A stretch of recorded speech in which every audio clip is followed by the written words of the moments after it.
morning and welcome. Happy Friday. Patriot Radio News Hour. Give yourself a round of applause. We made it through another week. Jason, the echo way too loud. If you can help me out, please. Thank you. 800-951-0592. That is our toll-free number.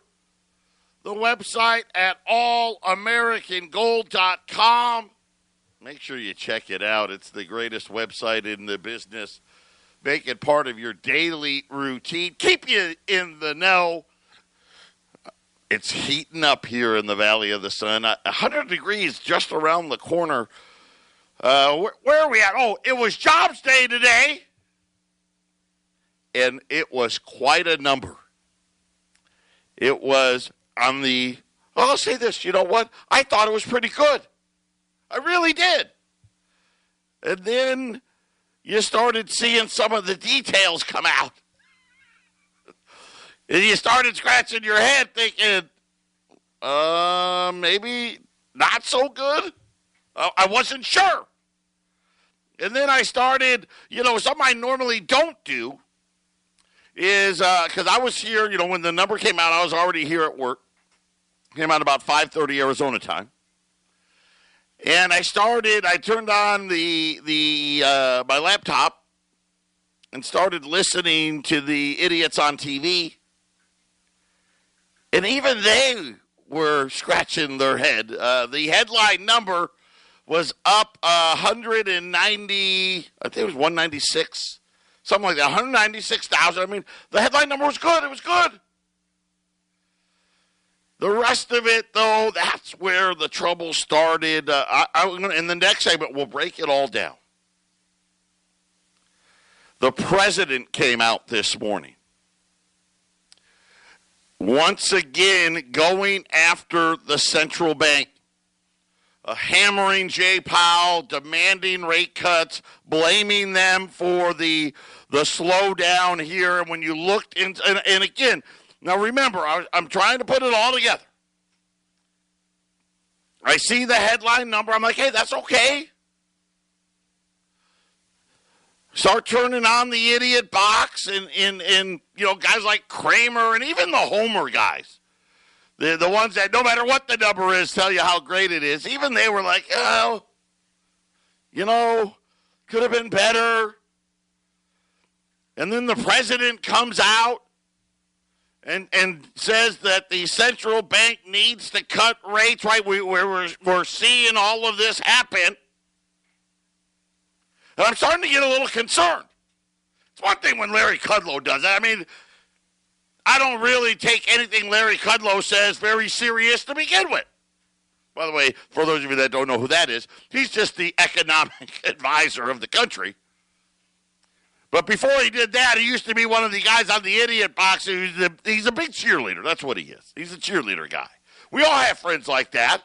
Right? The friend that no matter what, always believes that good things are going to happen. We got a good buddy of ours, our buddy Rob. He loves ASU and the Diamondbacks, and I mean loves them. And we always make fun of him because every year he thinks they're going to have great years. No matter what, no matter how bad. We lost like the Diamondbacks, we lost all our best players. And, oh, no, it's going to be okay. They're homers. The president's not a homer. And he's out there hammering the central bank this morning. And he really got me to, maybe I need to dig even deeper than I normally do into this jobs number, so I did. And by digging deeper, I just used the internet to find somebody who did the work already, and then I can regurgitate it to all of you.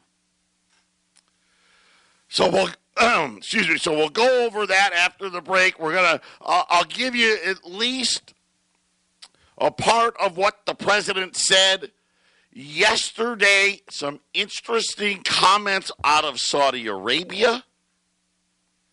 Let's call it what it is. A threat to the United States. I'll tell you what that's all about. Have you seen gas prices? Gas this morning. It's incredible. I I don't even know what's happened here, but $2.85 is the cheapest. In a lot of places, gas above $3 here in Phoenix. And now the Saudis made a threat about U.S. debt yesterday. We'll talk about that as well. And then, of course, there was more retail store closings. This time, the jewelry store operator, Kay's and Zales, they're closing over 150 more stores. Same-store retail sales were down 2% for the jewelry operator, so the emptying of the malls continues. But got a very, very interesting show lined up for you as the headline the headline jobs number was about the only thing that was good in the report. The president, by the way, I don't know if you saw too, he's nominated Stephen Moore and now yesterday Herman Cain. Remember Herman Cain? He was running for president. He's the the pizza billionaire guy, and he was on the 999 plan. Apparently, he's gotten nominated to be on the Federal Reserve Board. The president trying to shake things up at the central bank. 800-951-0592, Patriot Radio News Hour. We'll be back after the break. 800-951-0592.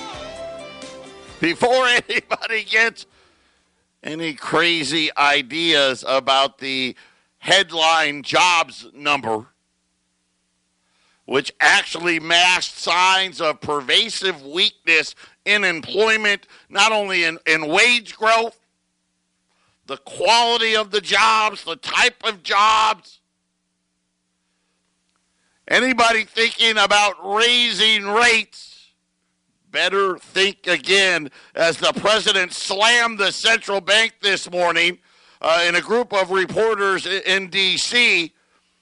Instead of sticking with its quote-unquote pause, the president said the central bank should drop interest rates, something that the markets have already priced in. I did not know that.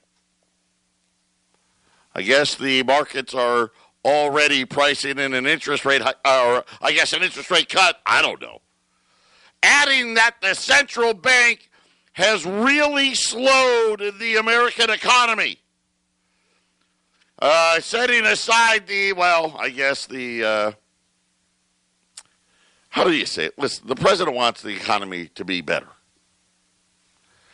And I think he's looking at a lot of the same things that I've been seeing.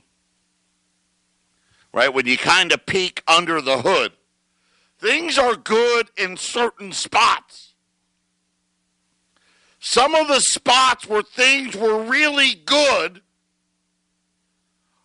have turned around and are headed the other direction. And the president wants it to continue. He says that the Fed should drop rates. I think they've really slowed us down. Now, he sticks to there's no inflation. That's not true. In terms of quantitative tightening, it should really be quantitative easing. Oh. So here you go, right? Because isn't this how it works? Right? First, you got to build up. Right? And everybody now, right, this is what they do. They use the media to build things up. And we talked about this for the last few weeks, right? They're getting more and more people talking about, hey, we need to cut rates. Right? First it was Janet Yellen, and then it was Larry Kudlow, and then it was Stephen Moore, and then Herman Cain, the president, right? On and on and on and on. This is the first time now I've heard quantitative easing making a comeback. Not sure, but I would say that the president is starting to get a little worried. And then I look at who is appointing or trying to get onto the central bank. The president has said it all along. Matter of fact, he said it before he got elected, after he got elected, he'll say it today, the dollar's too strong. Listen, we can't compete with the dollar this high, right? Of course, all of that good for gold prices. So what was he so worried about? I mean, we had a great number, the headline number, I guess great is probably too strong, but it was a good number.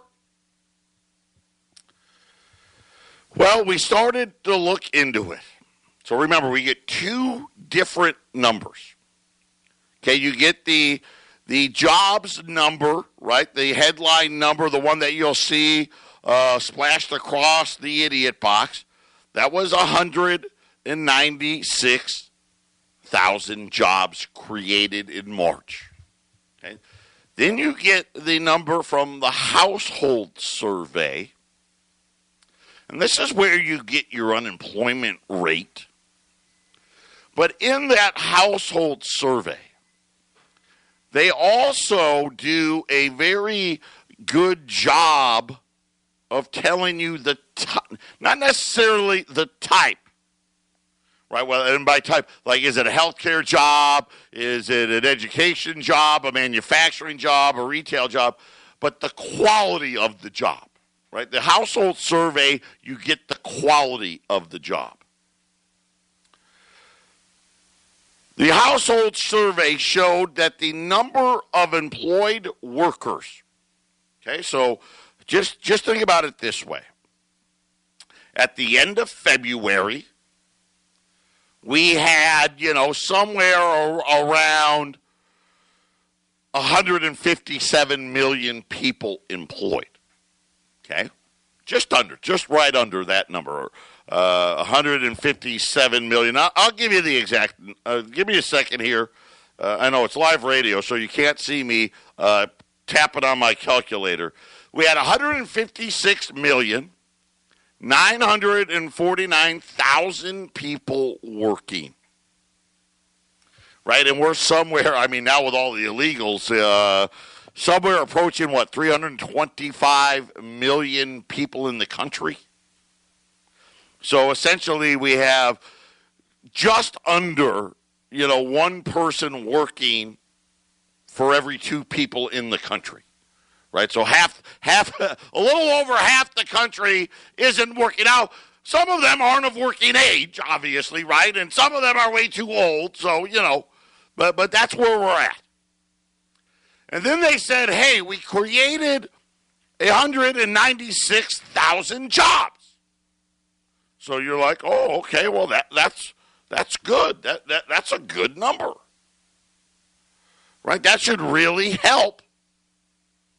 That'll put us over 157 million jobs. It's not what happened. The household survey said that there was actually 201,000 less people working. So, okay, again, this is why the numbers aren't what they appear to be. So one government report says, hey, we got 196,000 jobs created. Another government report says, hey, we actually have 201,000 less people working. Now, I kind of do math a little differently, right? I'm looking at there's 200,000 less people working. How did we create 196,000 jobs, right? You kind of look and you're like, how does those two go together? Well, let me tell you how. Part-time work, and lots of it. In other words, most of all of the job growth came with people that were already working, right? They just had to get another job. Right. Hey, I already had a job, then I had to get another job. The number of full-time workers, by the way, dropped 190,000, the biggest monthly decline since August of 2018. And then when you start looking deeper into it, the number of part-time jobs Well, that's where the increase came. But it was only 60,000. So according to the household survey, we actually had a lot less jobs in March. The difference was a lot of people got a second job, and then a bunch of people, they just disappeared. The unemployment rate remained unchanged, even though 200,000 people left the workforce. In digging further into the numbers, so we're not done. Manufacturing, which is where we've been one of those good numbers. I've been worried about this, right? 'Cause there's a lot of inventory out there. A lot of it. In other words, they built a lot of stuff. Just haven't sold as much as they needed to. That actually lost jobs. The number was 0.8% lower hourly earnings in manufacturing. The lowest in 58 months. That's, public school math there. It's almost 5 years. What happened was in the manufacturing sector, a lot of people working overtime. And the overtime is almost entirely dried up. In other words, for manufacturing, all the overtime went away. Jobs were down, hours worked down, which, obviously means what? Pay down. They said that the sum of the manufacturers down to 41 hours, which, by the way, lowest in years, as we talked about. Construction, same type of a problem. The construction worker down 0.4. Manufacturing down 0.7. Goods producing, which I'm not sure what the difference is, 0.8 on that one down. And these were all negative numbers. Mining added 2,000 jobs. Construction, 16,000. Manufacturing, down 6,000. By the way, all of that in the automotive industry. The construction and manufacturing payrolls, by the way, the weakest in over 3 years. Transportation down 5,000. Here's the other one that kind of stuck out at me. They said that retail was only down 12,000 jobs. So, you gotta take that headline number with a grain of salt. Small business was also substantially weaker. Temporary help was down 5,000. That's another one of those indicators. Where was the growth? So where was the growth? Healthcare. 61,000 jobs. Food service, 27,000 jobs. Bars and restaurants, 34,000 jobs. All three of those categories, that's your part-timers. That's your low-wage, part-time, and that's kind of where the good jobs in this, technical services was up 30-some thousand, 33,000.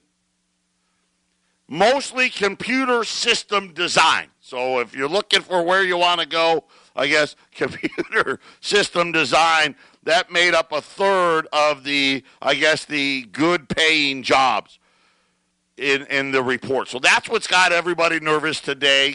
Gold, which initially fell on the headline number, has turned around. Gold's now up not huge, but up a couple of bucks here, 1,291, 1,292. The Dow is pretty flat. When we get back, we're going to talk about Saudi Arabia, what made them upset, and what they said they're going to do if the United States follows through on its threat, if you will, perceived threat to OPEC that has caught the Saudis' attention and what they plan to do with its currency reserves. Right? And we've been talking a lot about that.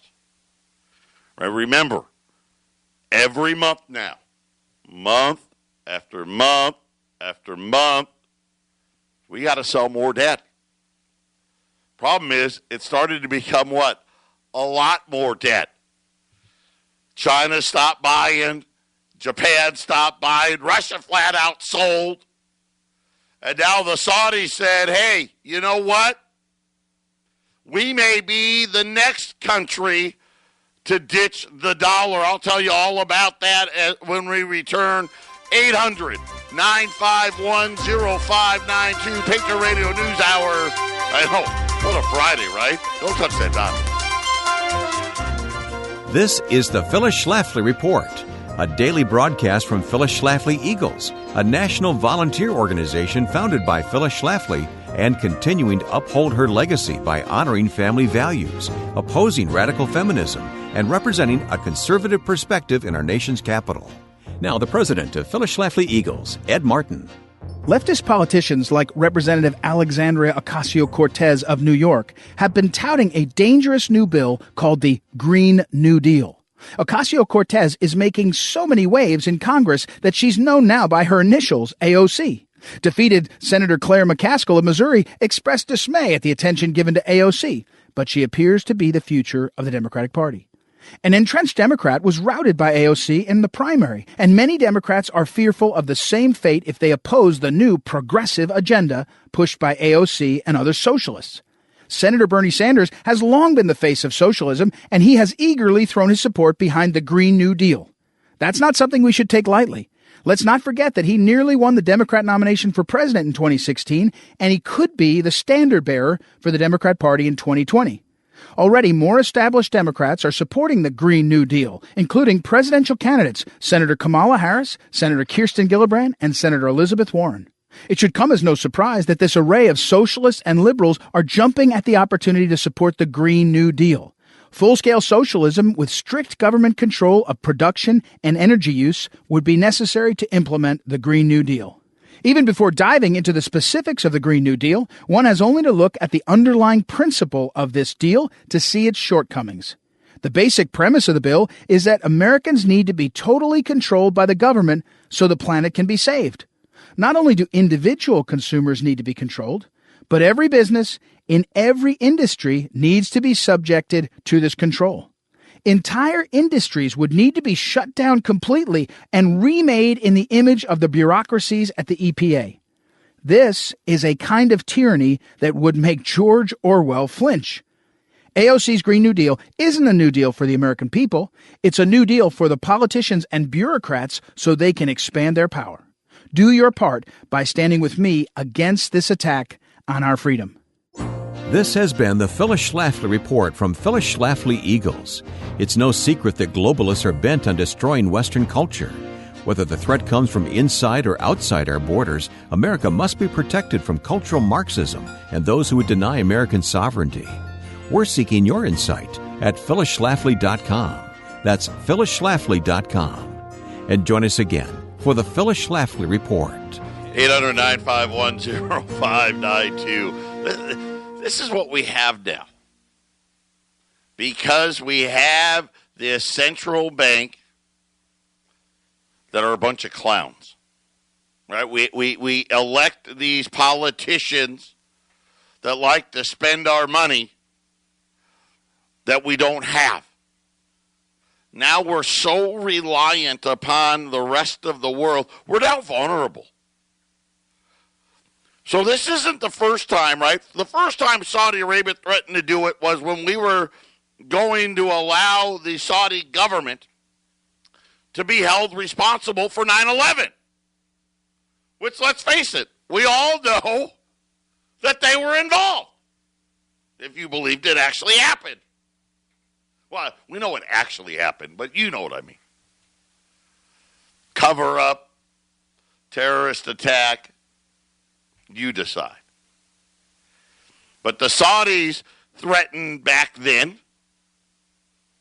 that they were going to dump the dollar. They threatened it a year ago, and now they're threatening it again today. Reuters citing 3 unidentified people within the Saudi energy policy. Saudi Arabia has let the United States know that it will drop the dollar as its main currency in selling its oil if the United States goes through with passing a bill that exposes OPEC members to U.S. antitrust laws. Right, I'll go again. Right, we sit there, we talk about China and this trade deal. This is along the same lines. Right, we entered into these agreements with these countries that essentially allow them to rip us off. And I love the China story, right? Oh, we're 90% there for a deal. And then you look at what they say is remaining. Enforcement of China stealing our technology is the first one. And I'm like, wait a minute, isn't that the whole reason we started this thing about, right? Wasn't that the reason? Hey, China keeps stealing all our stuff? I don't know. Call me crazy. By the way, they're gonna set it up for a nice deal. China's gonna let J.P. Morgan do some more banking. Something's gonna get done. I'm now. Remember now, for the last 2 years, I told it's not gonna happen. Not gonna happen. It will now, because they're gonna give J.P. Morgan some access, and I think what's gonna happen is China's trying to negotiate. Hey, we'll play by your rules, but we need time. And China's thinking 2025. Because China knows how to do math. Hey, we think Trump's probably going to win again. He's out of office in 2024. Perfect. But I don't, don't quote me. I don't know what I'm talking about. The Saudis know they have the dollar as a nuclear option. The Saudis say, let America pass the NOPEC, is what they're referring it to as. And it would be the U.S. economy that would fall apart. Riyadh reportedly communicated the threat to senior U.S. energy officials, according to Reuters. The bill, the No Oil Producing and Exporting Cartels Act, was first introduced all the way back in 2000. Aims to remove sovereign immunity from U.S. antitrust laws, paving the way for OPEC states to be sued for curbing output in a bid to raise oil prices. In other words, I mean, really think about it. Hey, we don't want you to use oil as a weapon. Right? That's really what this bill was about. Right? At any time they want, well, look at it now. Why is gas almost $3 a gallon? Well, part of it is we want to invade Venezuela. Well, I don't know about invade, but regime change. We sanctioned Iran, right? So Iran's oil is limited. Those two things come to mind. But, of course, I'm a little bit, you know what, we're so close. So close to being energy independent. I just wish we'd go for it. You know, I'd pay $3. I would. I'd pay $3. I'd pay $4. If that meant that we didn't have to mention the word OPEC ever again, well, who cares? But, you know, this is the global market. We actually really don't get a lot of oil from Saudi Arabia at all. I guess it's the rest of, it's the quote-unquote global oil market that they're all worried about. But they, essentially said, hey, listen, we don't want you to be able to collude. Right? Go have these big meetings. Right, and all agree that, okay, you know what, you produce this and this and this and this, and this way we'll get the price to go up.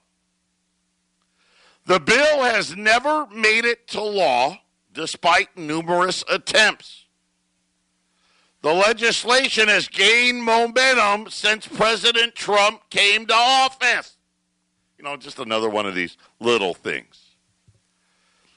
Trump says he backs the bill, which he, in a book published in 2011, Trump has stressed the importance of the U.S.-Saudi relationship.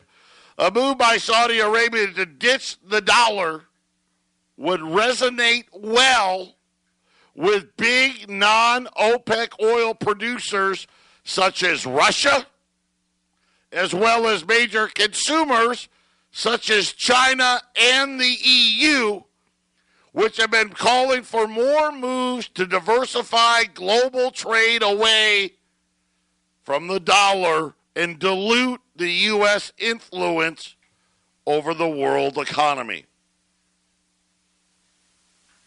I don't know. What do you think? Here's the thing I know. If we didn't have a $22 trillion deficit, this wouldn't even be an issue. Right? But now we got to sit there and guess what? We got to take it. Right? We can't afford to have the Saudi. Could you imagine what that would do? I don't even want to think about it. This is how tenuous things really are. I don't think people really understand how important, because oil is the biggest commodity of them all. Really, when you look at global trade in dollars, oil's number one, right? More money gets done buying and selling oil than any other thing in the world. Okay? It's the biggest piece. Then you take the biggest producer. Well, we're actually the biggest now. Good for us. Right? Russia already's done it. Russia. So here's the big three. Us, the Saudis, and the Russians. Talking about Saudi Arabia threatening to stop selling oil in dollars. Just Saudi Arabia alone forces the rest of the world to hold about $400 billion of U.S. debt, give or take, just for the oil every year. Right? So, and again, we talk about this. How do they hold the debt? They don't keep money in the bank. Right? So think about it. You're China.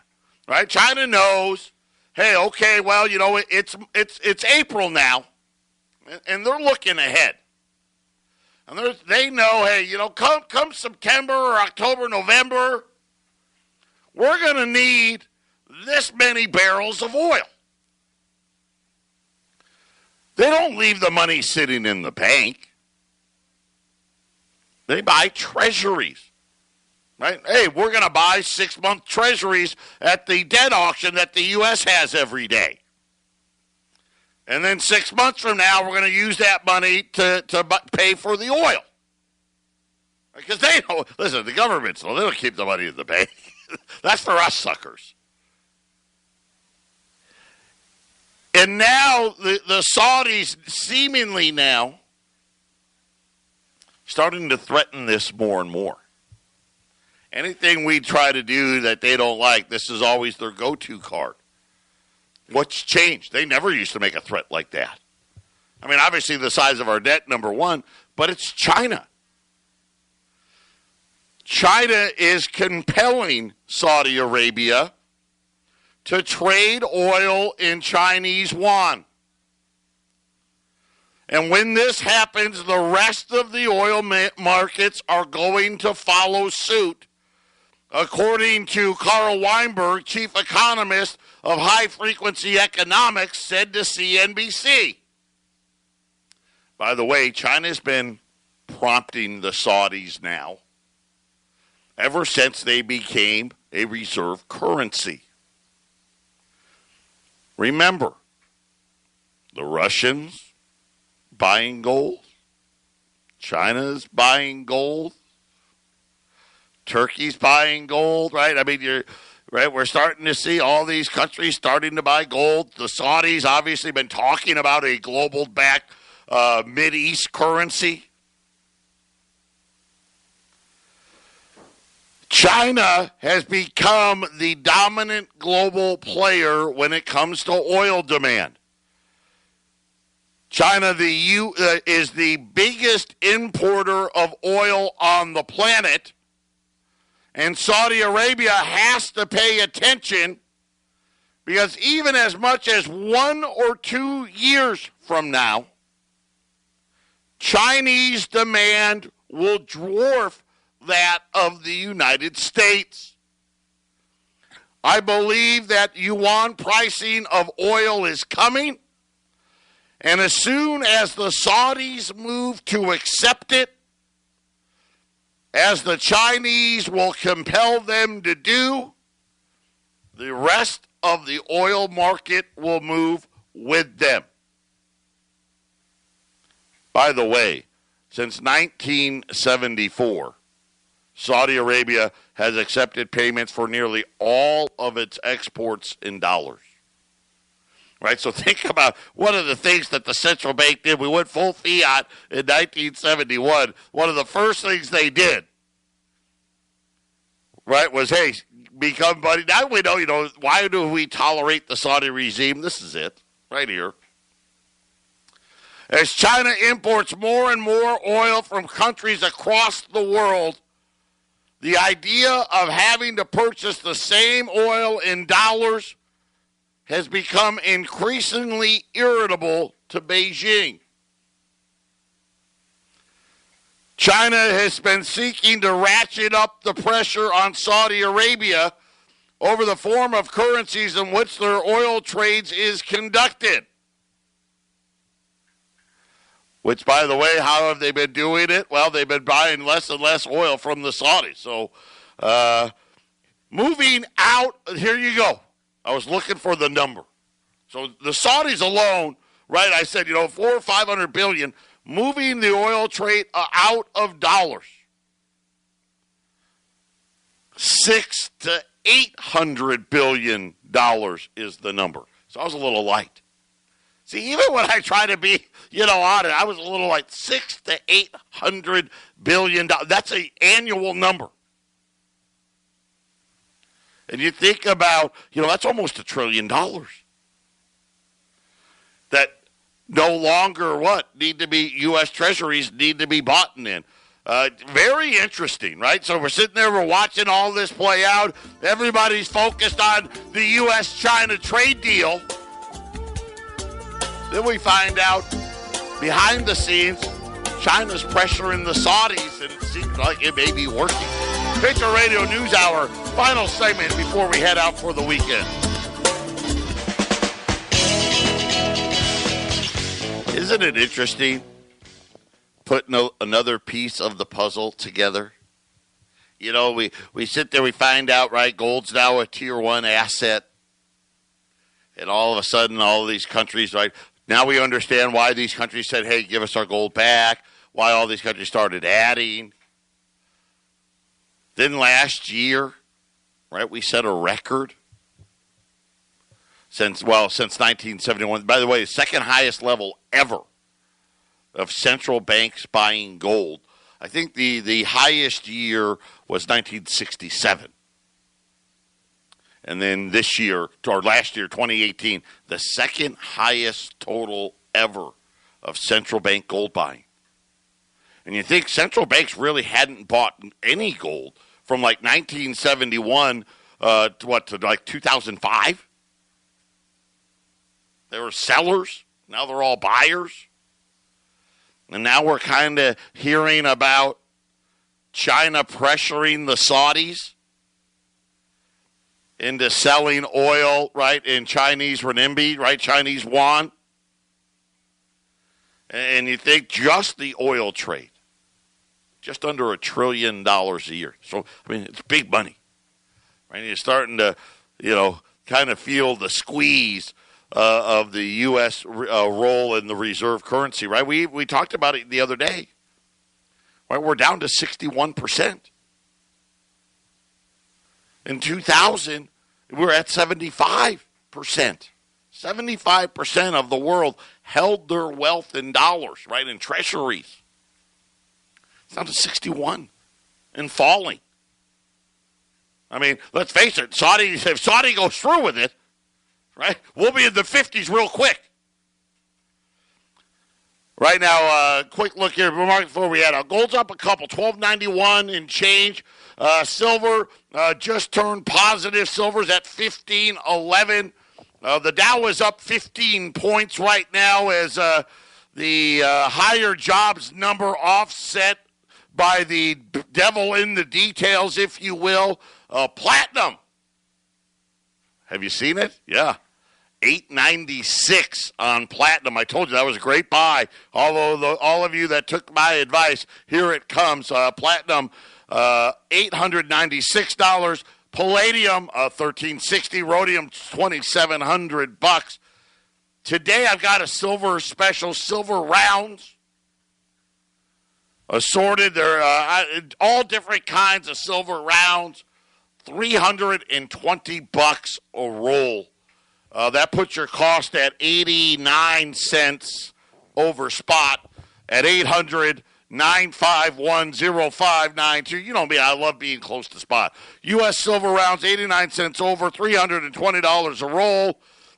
Take the time. By the way, we have those live in Colorado, live here in Phoenix. They're in-house, in stock, ready to go. I know today all the Mint State 6120s and 6110s are landing and going out. Early next week, all the 65s, or was it 65, 64s? All the 64 Saints will be going out early next week. Take the time, put it away, 800-951-0592, and I guess we'll kind of wait and see what happens. Earnings start late next week. That's going to be the next indication of where it is we're going to be headed here. And it's going to be more about guidance than the earnings. Because the earnings aren't going to be very good. Everyone kind of knows that. It'll be about guidance. We'll see what happens. Patriot Radio News Hour. Take care, everyone. Have a great weekend. We'll talk on Monday.